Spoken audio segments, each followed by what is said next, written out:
Nananatiling mataas ang bilang ng mga Pilipinong walang trabaho nito lamang buwan ng Enero sa ilalim ng Marcos Jr. government.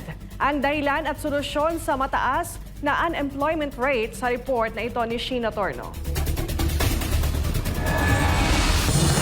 Muling dumami ang mga Pilipinong walang hanap buhay sa bansa.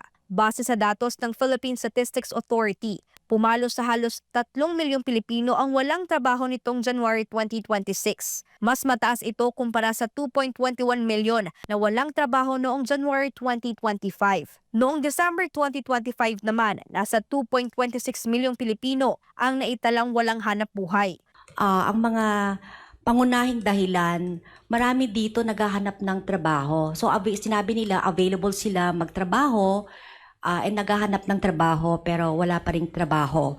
And then ang sumunod dito yung mga nag-aantay ng resulta ng previous job application. And meron ding mga nagsabi na naniniwala silang may tired na daw sila o kaya naniniwala silang walang work na available. So ito yung mga discouraged workers. Tumaas din ang bilang ng mga underemployed o mga may trabaho na pero naghahanap pa ng dagdag na racket. Mula 8% noong December, umakyat ito sa 13.2% nitong January. Katumbas ito ng 6.35 milyong Pilipino. Samantala, bumaba naman sa 47.94 milyon ang bilang ng mga taong may trabaho.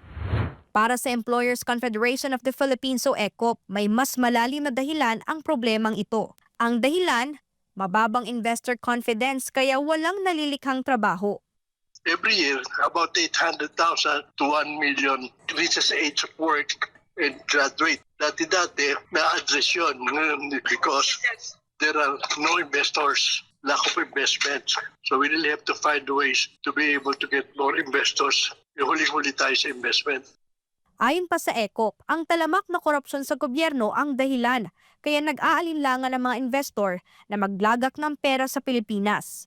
Unfortunately, yes. Right now, we're being left behind sa investment, also in tourism. We really have to siguro review our policy, international policy on relationship, especially with China. Paliwanag pa ng ECOP, marami sa investors ay mula sa China, pero dahil sa pabago-bagong regulasyon ay natatakot silang pumasok sa bansa. Dahil dito, nanawagan si Senator Francis Escudero na suportahan ang mga micro, small and medium enterprises o MSMEs. Layo ng kanyang Senate Bills 231 at 233 na bigyan ng tulong sa buwis at pautang ang maliliit na negosyo para makapag-hire sila ng mas maraming empleyado. Babala ni Escudero, kung hindi kikilos ang gobyerno para tulungan ng mga MSME, mas maraming negosyo ang magsasara at mas marami pang Pilipino ang mawawalan ng kabuhayan. Para sa Diyos at sa Pilipinas kung mahal. Ito si Sheena Torno, SMNI News.